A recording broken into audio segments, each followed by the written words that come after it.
Hello guys, simpleng buhay, basta may kaunting hanap buhay, makakain ka ng matiwasay. Basta't may kinikita na kaunti, mayroon kang pambili ng gulay. Basta happy, kahit walang money, okay.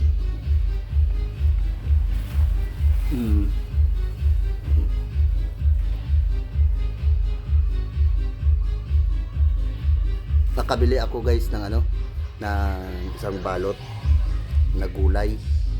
Ito po ay ginataan na langka. Tingnan naman ninyo. Ulam na ng isang pamilya. Ganito lang ang buhay namin. Basta may pambili ka, may makakain.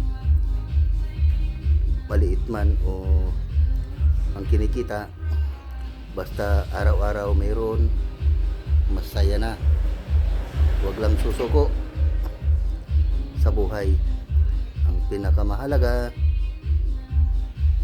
huwag kang tumigil maghanap buhay. Yun, ganun lang ako ka simpleng tao. Kaya po ako nag-vlog ng ganito para naman yung iba dyan, laking-laki ng katawan, pabigat naman sa kasamahan. Kaya yung iba dyan, isipin mo, no? Manghahak, gustong nakawin ang mga pinagpagura ng iba. Iba dyan nang nagnanakaw. Buhay nga naman ang tao, no? Natupad na rin yung kasabihan ng iba. Laking-laking yan, lakas ng katawan mo, hindi ka pa magnakaw.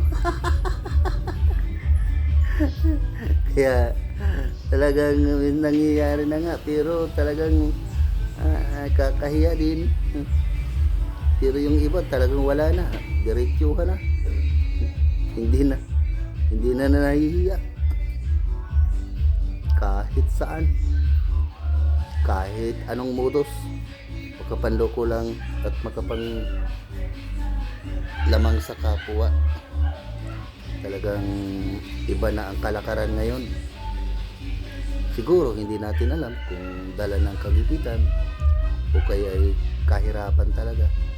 Kaya mga tao, hindi na rin natin masisisi gawa ng doon na sila nasanay, doon na sila nabubuhay. Kaya sa lahat yan, pinakamahalaga sa buhay yung wala kang tinatapakan na tao at maging malapit ka sa Panginoong Diyos. Kaya sa lahat dyan guys, please support ng aking mga vlog, like and share. God bless you all. Sa mga bago dyan, baka naman isang follow, pwede mo bang ibigay? God bless you. Bye bye.